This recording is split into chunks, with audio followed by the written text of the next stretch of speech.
और आइए सबसे पहले बढ़ती रफ्तार की बात करते हैं। जनसंख्या के संदर्भ में यहाँ पर बात हो रही है। भारत अब दुनिया में सबसे ज्यादा आबादी वाला देश बन गया है। संयुक्त राष्ट्र जनसंख्या कोष के आंकड़ों ने इस पर अपनी मोहर लगा दी। आंकड़ों के मुताबिक भारत की आबादी चीन से 20 लाख से ज्यादा है। संयुक्त राष्ट्र के आंकड़ों के अनुसार भारत की आबादी बढ़कर 142.86 करोड़ हो गई, जबकि चीन की आबादी 142.57 करोड़ है। विभिन्न एजेंसियों के अनुमानों की यदि बात करें तो भारत की आबादी करीब 3 दशकों तक बढ़ते रहने की उम्मीद है। इसी तरह 3 दशक यानी कि अगले 30 साल तक 165 करोड़ पर पहुंचने के बाद ही इसमें गिरावट आएगी। चीन में बच्चे पैदा करने की दर कम हुई है और वो इस साल माइनस में दर्ज की गई है। आपको बता दें कि चीन लगातार प्रयास कर रहा है कि कैसे उसकी देश की जनसंख्या बढ़े। जो अनुपात में एक बड़ा अंतर आया है लड़के और लड़कियों को, वो कैसे कम हो, उस अंतर को पाटने की लगातार कोशिश है। और इसलिए जो लोग 3 बच्चे पैदा करते हैं या 3 से ज्यादा बच्चे पैदा करते हैं, उनके लिए विशेष योजनाएं भी चीन में चलाई जा रही हैं। इस बीच आपको बता दें कि भारत अब दुनिया का सबसे ज्यादा आबादी वाला देश बन गया है। संयुक्त राष्ट्र जनसंख्या कोष के आंकड़ों ने इस पर अपनी मोहर लगा दी। आंकड़ों के मुताबिक भारत की आबादी चीन से 20 लाख से भी ज्यादा है और यह अगले 3 दशक तक बढ़ेगी। इस तरह की जानकारी एक्सपर्ट दे रहे हैं।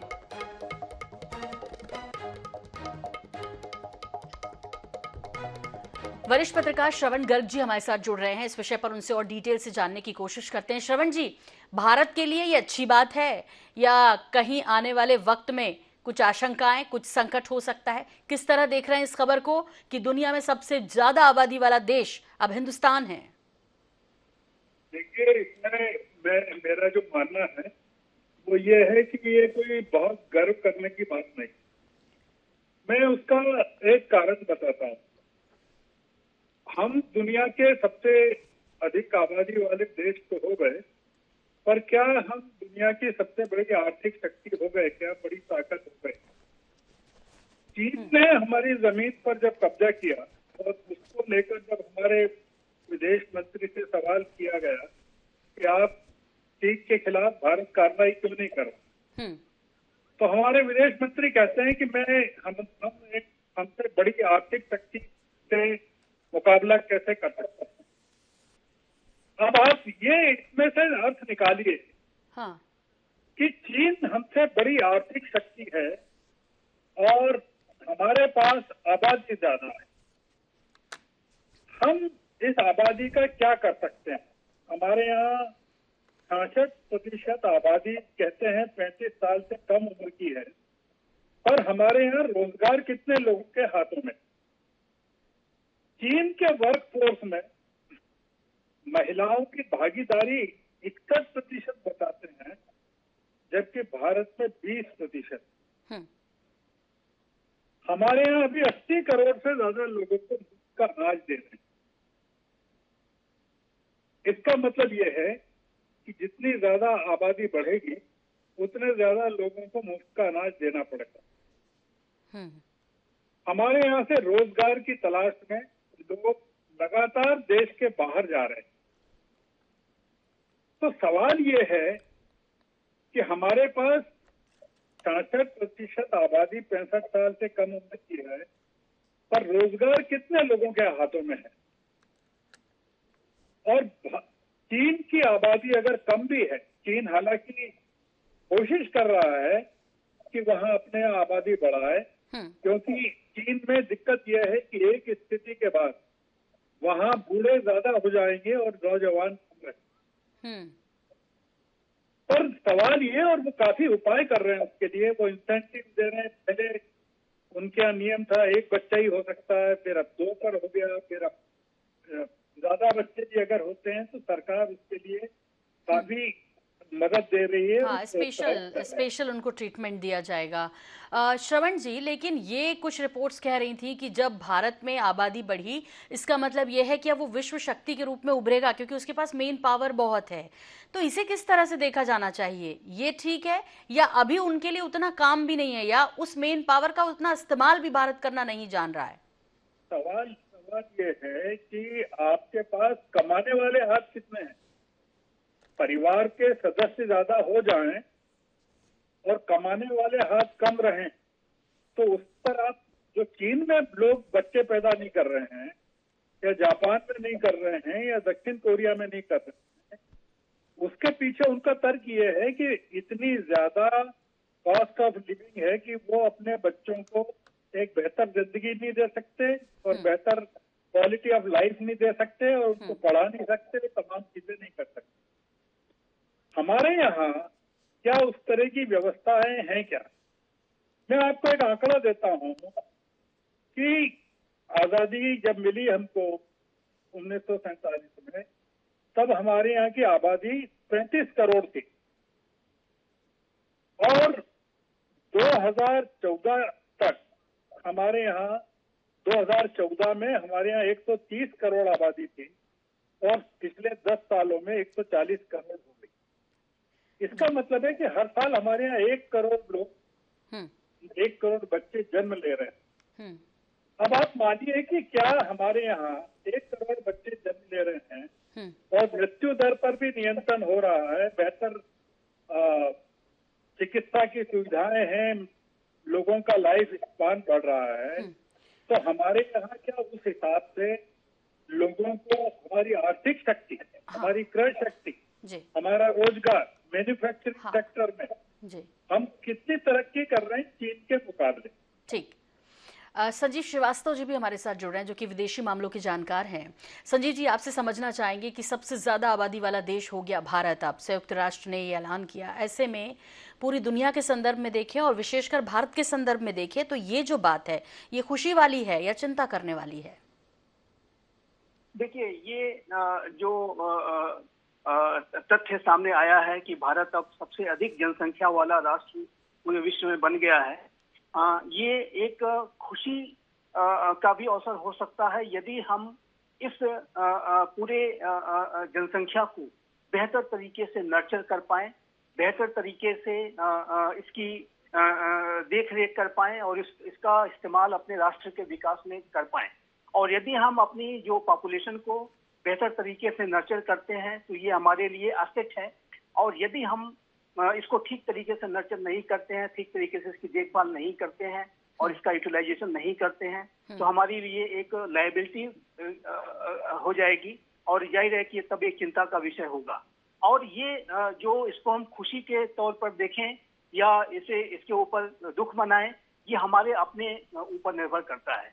और मेरा ऐसा मानना है कि यदि भारत के लोग सभी अपने अपने दायित्वों का सम्यक निर्वहन करें, अपने राष्ट्र के विकास में अपना पूरा योगदान दें, तो ये जो हमारी जनसंख्या है जिसमें कि यूथ बहुत है, यूथ आबादी बहुत ज्यादा है, 65% जो पॉपुलेशन है वो बिलो 35 की एज की है, तो ये हमारे लिए बहुत ही बड़ा एसेट बनेगा।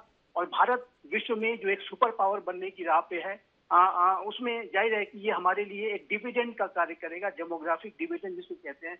यूथ जो पॉपुलेशन है, यदि हम उसका इस्तेमाल कर पाए तो ये हमारे अपने ऊपर निर्भर करता है और हमें अपने इस पॉपुलेशन को कैसे बेहतर से बेहतर मैनेज करना है, कैसे इसको आगे बढ़ाना है, नर्चर करना है, कैसे एजुकेशन, हेल्थ केयर, शिक्षा, स्वास्थ्य, रोजगार सबकी व्यवस्था करनी है। इस सारे विषयों पर हमें अच्छी से अच्छी नीतियां बनानी होगी और उसके लिए हार्ड वर्क करना होगा। बिल्कुल, बहुत महत्वपूर्ण बात संजीव जी, और इसके लिए भी काफी डिले हो गया लगता है। यदि हम अभी उस एज में हैं तो ये तो दिन प्रतिदिन बढ़ रही है, तो ये इंफ्रास्ट्रक्चर जिस तरह का हम चाहते हैं कि फिर हम सुपर पावर बने, उसके लिए व्यवस्थाएं भी उस तरह की होनी चाहिए थी, योजनाएं भी उस तरह की होनी चाहिए, लोगों को रोजगार के अवसर उस तरह से उपलब्ध कराए जाने चाहिए, लेकिन ये इसमें हम कहीं ना कहीं डिले हैं। इसलिए बहुत ज्यादा खुश होने की नहीं है ये खबर, लेकिन हाँ फिर भी यदि वक्त रहते यदि कोई समझ जाए तो शायद और बेहतर परिणाम भारत दुनिया में दे सकता है अपनी इस जनसंख्या के साथ। फिलहाल संजीव जी और श्रवण गर्ग जी, बहुत शुक्रिया आप दोनों का हमसे जुड़ने के लिए, वक्त हमसे साझा करने के लिए। तो दुनिया में सबसे ज्यादा आबादी वाला देश हो गया भारत, चीन को पछाड़ते हुए, और अगले 3 दशक तक इसी तरह आबादी बढ़ेगी, ये एक्सपर्ट कह रहे हैं। फिलहाल हम अगली खबर का रुख कर लेते हैं, उज्जैन की बात करते हैं, जहां पर अब मुहावरा बदला जाएगा। भारत में नाम बदलने की सियासत तो तेजी से चल ही रही है पिछले कुछ सालों से, लेकिन अब मुहावरों में भी बदलाव होने वाला है या बदलाव किया जा रहा है, क्योंकि अब इसके लिए आवाज मुखर होने लगी है। बचपन से हम सभी ने एक मुहावरा सुना है, पढ़ा है, आपने भी जरूर सुना होगा। कहते हैं जो जीता वही सिकंदर, लेकिन इस मुहावरे में सिकंदर का नाम हटाकर अब सम्राट विक्रमादित्य का नाम होगा। यानी अब नया मुहावरा जो जीता सम्राट विक्रमादित्य होगा। कम से कम उज्जैन के विक्रम विश्वविद्यालय के प्रोफेसर्स तो छात्रों को यही मुहावरा पढ़ाने वाले हैं। यूनिवर्सिटी के कुलपति का मानना है कि इससे गुलामी की मानसिकता से आजादी मिलेगी, युवाओं को भी प्रेरणा मिलेगी। बुधवार को हुई विश्वविद्यालय कार्य परिषद की बैठक में कुलपति अखिलेश कुमार पांडे ने इस बारे में सभी प्रोफेसर्स को निर्देश दिए हैं। कहा गया है कि छात्रों को बदले हुए मुहावरे को पढ़ाया जाए। हालांकि इस संबंध में कोई लिखित आदेश फिलहाल जारी नहीं हुआ। यूनिवर्सिटी के कुलपति प्रोफेसर अखिलेश कुमार पांडे ने बताया कि प्रचलित मुहावरा है जिसमें कहा जाता है कि जो जीता वही सिकंदर। सिकंदर हमारे युवाओं के लिए आइकॉन कैसे हो सकता है? सम्राट विक्रमादित्य हमारे लिए आदर्श हैं, इसलिए मुहावरे में बदलाव कर रहे हैं। कोशिश है कि मुहावरा जो जीता वही सम्राट विक्रमादित्य हो। क्लास में हिंदी भाषा के शिक्षक से मुहावरे में सम्राट विक्रमादित्य का उपयोग करने के लिए कहा गया है।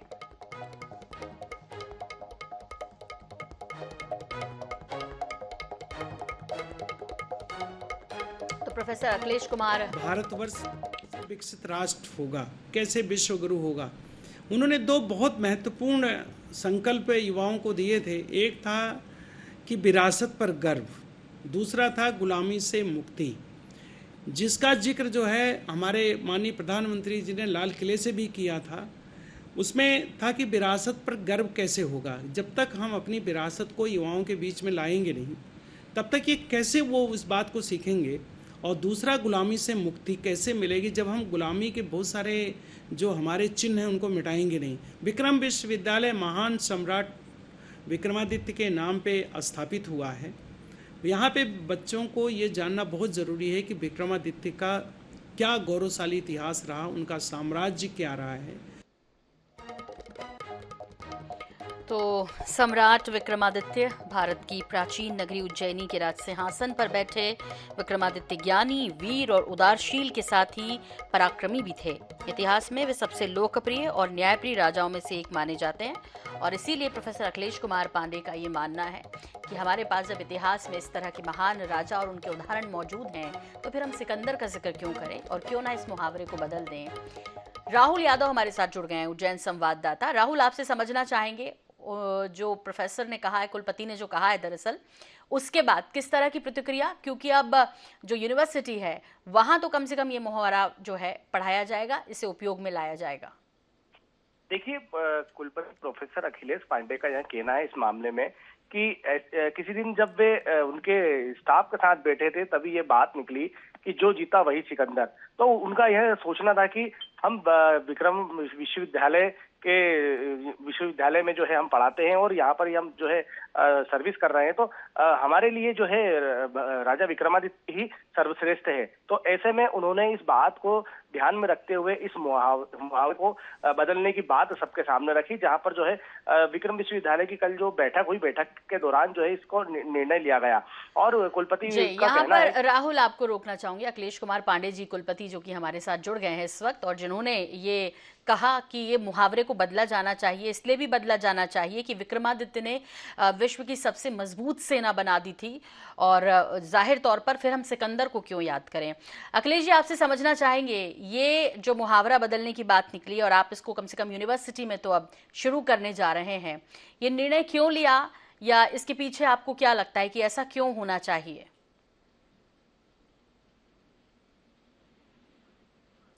अखिलेश जी, आप तक मेरी आवाज पहुंच रही है? तो विक्रमादित्य यूनिवर्सिटी के कुलपति महोदय अखिलेश पांडे जी हमारे साथ जुड़ रहे हैं। एक बार फिर से कनेक्ट करने की कोशिश करते हैं। तब तक ये जो जीता वही सिकंदर आपने आज तक सुना होगा, लेकिन अब विक्रमादित्य यूनिवर्सिटी की बात करें उज्जैन की, तो वहां पर आपको ये नहीं सुनने को मिलेगा। वहां आपको ये सुनने को मिलेगा जो जीता वही विक्रमादित्य, सम्राट विक्रमादित्य। आपको बता दें कि विक्रमादित्य ने भारत भूमि को विदेशी शासकों से मुक्ति कराने के लिए अभियान चलाया। उनकी सेना विश्व की सबसे शक्तिशाली सेना बनी थी, जिसने भारत की सभी दिशाओं में अभियान चलाकर भारत को विदेशी और अत्याचारी राजाओं से मुक्त कराया था। महाराजा विक्रमादित्य का वर्णन भविष्य पुराण, स्कंद पुराण के साथ ही प्राचीन अरब साहित्य में भी मिलता है और उस वक्त उनका शासन अरब मिस्र तक फैला था। इतिहासकारों के अनुसार उज्जैन के सम्राट विक्रमादित्य का राज्य भारतीय उपमहाद्वीप के अलावा ईरान, इराक और अरब में भी था। तो ऐसे में अखिलेश कुमार पांडे जी का कहना है कि क्यों हम ये कहें कि जो जीता वही सिकंदर, हम क्यों ना कहें कि जो जीता वही सम्राट विक्रमादित्य। तो मुहावरा बदलेगा, यूनिवर्सिटी में तो कम से कम ये पढ़ाया जाएगा। इसके बाद ये मुहावरा पूरी तरीके से बदल के सभी जगह इसी तरह उपयोग किया जाएगा, ये तो आने वाले वक्त में पता चलेगा। अखिलेश कुमार पांडे जी हमारे साथ जुड़ गए हैं, विक्रमादित्य यूनिवर्सिटी के कुलपति हैं।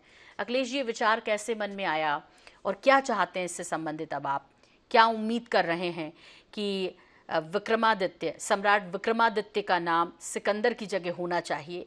क्योंकि हाँ, उन्होंने विश्व में कई जगह अपनी विजय पताका फहराई है और विश्व की सबसे मजबूत सेना दी है।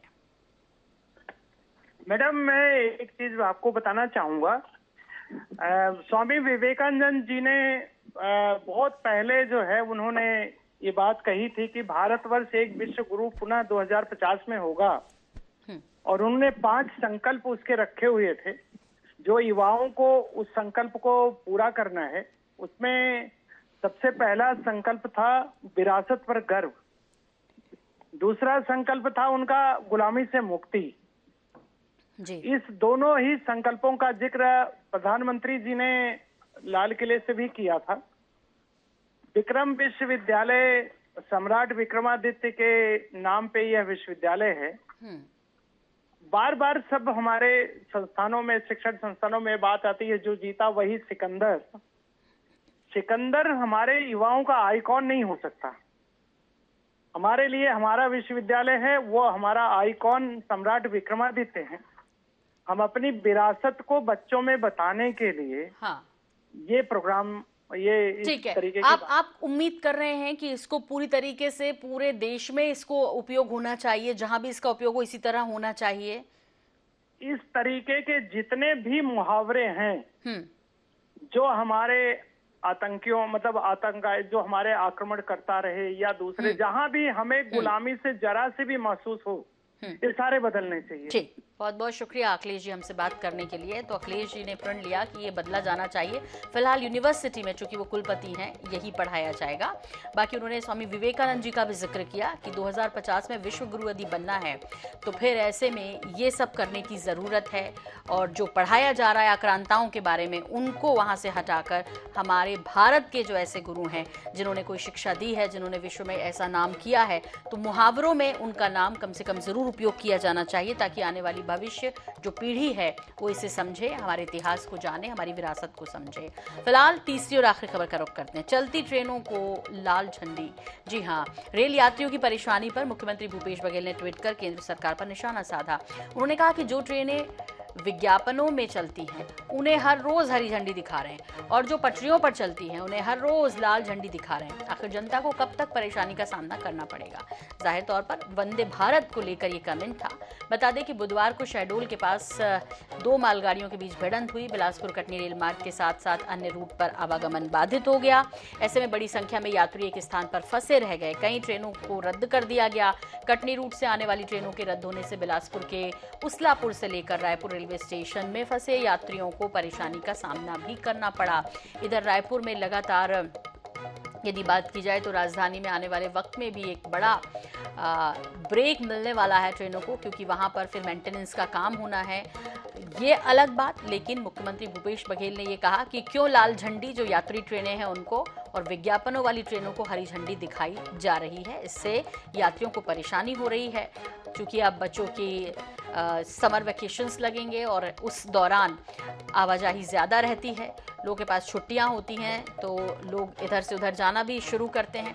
ऐसे में यदि ट्रेनों को लाल झंडी दिखाई जाएगी तो जाहिर तौर पर यात्री परेशान होंगे। और छत्तीसगढ़ में तो इस विषय को लेकर समय समय पर कांग्रेस से बात उठाती भी रही है कि यहाँ ट्रेनों को रोका जाता है, यहाँ पर ट्रेनों की समस्या ज़्यादा है क्योंकि यहाँ के यात्रियों को परेशान किया जाता है। इस बीच धनंजय ठाकुर जी हमारे साथ जुड़ रहे हैं, प्रवक्ता कांग्रेस। धनंजय जी, आपसे समझना चाहेंगे, उन्होंने कहा कि विज्ञापन वाली ट्रेनों को हरी झंडी और यात्री ट्रेनों को लाल झंडी। थोड़ा विस्तार से हमारे दर्शकों को समझाइए कि इसमें क्या संदेश केंद्र सरकार को भेजना चाहते हैं मुख्यमंत्री भूपेश बघेल। देखिए, निश्चित तौर पर प्रधानमंत्री श्री नरेंद्र मोदी जी कि शपथ ग्रहण के बाद इस देश का दुर्भाग्य है, जो परिवहन की जो लाइफ लाइन होता है, जिससे आम व्यक्ति को राहत मिलती है, गरीब आदमी को परिवहन में सुविधाएं मिलती है, वो ट्रेनें कभी भी बंद हो जाती है और कहीं भी खड़ी हो जाती है। और नरेंद्र मोदी जी जिस प्रकार से ट्रेनों को हरी झंडी दिखाते हुए विज्ञापनबाजी करते हैं, लेकिन वही जब ट्रेनें जब अपने पथ पे चलती है तो हमेशा लाल झंडी देकर कहीं न कहीं खड़ी कर दी जाती है। छत्तीसगढ़ में आप देखेंगे 1 साल के करीब होने जा रहा है, आए दिन ट्रेन रद्द कर दी जाती है। लाखों ट्रेन यात्री अपने यात्रा के लिए, पारिवारिक यात्रा के लिए, तीर्थ यात्रा के लिए, सामाजिक कार्यक्रमों जाने के लिए पहले से टिकटें बुक करा रखते हैं, उनको रद्द कर दिया जाता है और ट्रेन कहीं भी खड़ी कर दी जाती है। छत्तीसगढ़ की जनता की परेशानी को उठाने का काम किया है। एक और जहाँ विज्ञापनबाजी करके श्री नरेंद्र मोदी जी ट्रेन चालू करने की बड़ी बड़ी दावे करते हैं, वाहवाही करते हैं, वही जो रेगुलर ट्रेनें जो है, जो भारत के परिवहन यात्रियों के परिवहन का मूल साधन, उसको बंद कर दिया था। इसको लेकर ही बातें कही गई है। धनंजय जी, क्या लगता है आपको कि इतने वक्त से, आपने कहा लगभग 1 साल से ट्रेनें रद्द की जा रही हैं छत्तीसगढ़ में, खासतौर पे वाकई में कोरोना काल का तो समय था, लेकिन उसके बावजूद भी ये सिलसिला जारी है। ऐसे में क्या वजह है कि बात नहीं सुनी जा रही है? ऐसे में क्या वजह है कि छत्तीसगढ़ के यात्रियों की सुध नहीं ली जा रही? देखिए, मनमानी है, ये तानाशाही है। मैं पहले कह रहा हूँ कि केंद्र में बैठी सरकार जनता की आवाज को नहीं सुनती है, मन की बात करती है, उनके मन में जो लगता है वो फैसला करती है। ट्रेनें हमेशा से जनता के हित में चलाई जाती है, कोई फायदा या नुकसान नहीं देखा जाता। लेकिन जिस प्रकार से 1 साल से आप देख रहे होंगे कि छत्तीसगढ़ में कोयला परिवहन करने के नाम से उस कोयले को छत्तीसगढ़ से बाहर ले जाने के लिए कई बार ट्रेनों को रद्द कर दिया गया है। ट्रेनों का निजीकरण करने का भी इनका जो नीतियां चल रही है उसका भी बहुत बड़ा कारण है। प्रदेश मीडिया प्रभारी धनंजय जी हमारे साथ जुड़ रहे हैं, अमित चिमनानी जी बीजेपी के। अमित जी, 1 साल हो गया ये बोलते हुए, ये बताते हुए कि छत्तीसगढ़ के यात्रियों को परेशान ना किया जाए, आए दिन ट्रेनें लेट हो रही हैं, ऐसा क्यों कर रहे हैं? मुख्यमंत्री भूपेश बघेल जी को तो अब ट्वीट भी करना पड़ गया कि यात्री ट्रेनों को लाल झंडी और विज्ञापन वाली ट्रेनों को हरी झंडी, कैसे चलेगा? देखिए, माननीय मुख्यमंत्री जी और कांग्रेस का काम है कि केंद्र सरकार से एक तरफ पैसे लेना और दूसरी तरफ से फिर उनको कोसना। 2 लाख करोड़ रुपया केंद्र सरकार ने इनको दिया, इन्होंने ले लिया और वो पैसा कहाँ है पता नहीं है। अब वो धन्यवाद देने की बजाय ऐसे ऐसे मुद्दे निकालते हैं जिसमें ये भ्रम फैला सकें। ठीक है, ट्रेनों की आवाजाही में कुछ रुकावट है, इस बात को स्वीकार किया है। रेलवे मंत्रालय ने खुद इस पे बयान जारी करके बताया है कि गति शक्ति प्रोजेक्ट जो चल रहा है उसमें अपग्रेडेशन के बड़े काम चल रहे हैं। कुल मिला के 100 लाख करोड़ रुपए का इंफ्रास्ट्रक्चर में देश में काम चल रहा है। जहाँ 2 रेलवे के ट्रैक हैं वहाँ 4, जहाँ 4 हैं वहाँ 6, जहाँ पे 80 की स्पीड में ट्रेन चल सकती है वहाँ 160 की स्पीड में ट्रेन चले, इसके लिए काम हो रहा है। देश विकास की तरफ आगे बढ़ रहा है। इसी कड़ी में वंदे भारत भी छत्तीसगढ़ को मिली है, उसके लिए भी धन्यवाद इन्होंने नहीं दिया। तो केंद्र को कोसने की बजाय केंद्र जो विकास के कार्य कर रहा है उसमें सहभागी बनना चाहिए कांग्रेस के लोगों को, और सरकार को भी जनता को कैसे राहत मिले उसके लिए प्रयासरत रहना चाहिए। केंद्र के खिलाफ जो ये बयानबाजी करते हैं उससे जो केंद्र काम हो रहा है वो छुपने वाला नहीं है। ठीक है, बहुत संक्षेप में धनंजय जी आपसे, गति शक्ति का काम हो रहा है, बेहतरी के लिए थोड़ा अवरोध तो बर्दाश्त करना चाहिए, बहुत संक्षेप में। भाई, गति शक्ति नहीं, ये दुर्गति के लिए काम हो रहा है। पहली बात बताइए कि एक ट्रेन 2 पटरियां बिछी हुई है, उस ट्रेन के चलने वाले ट्रेन को क्यों रोक दिया गया? 4थी लाइन बिछाइए, 5वीं लाइन बिछाइए। पहले बार देश में 4थी 5वीं लाइन तो नहीं बिछ रहा है। ट्रेन के प्रगति कार्य तो लगातार आजादी की बात कर रहे हैं, पर कभी ऐसा ट्रेन को रद्द नहीं किया गया। ये अपनी नाकामी को छुपाने के लिए, अपनी अडानी की यारी को छुपाने के लिए, और जो देश की दुर्गति नरेंद्र मोदी जी ने की है छुपाने के लिए सरकार बात करते हैं। लाखों यात्री सड़कों पर, ट्रेनों पर भटका कर जो टिकट बुक करा कहते हैं, ये बोलते विकास के कार्य है, पर देश की जनता को भटकाना भारतीय जनता पार्टी के लिए विकास है। इस प्रकार की बात करते हैं। बड़ी गर्मी में छोटे छोटे मासूम बच्चों के साथ, बुजुर्गों के साथ लोग स्टेशन में बैठे हुए ट्रेन को रद्द कर दिया जाता। ये गति नहीं है, ये दुर्गति किया कहा जाता है इस चीजों को। बहुत बहुत शुक्रिया अमित चिमनानी जी और धनंजय जी हमसे जुड़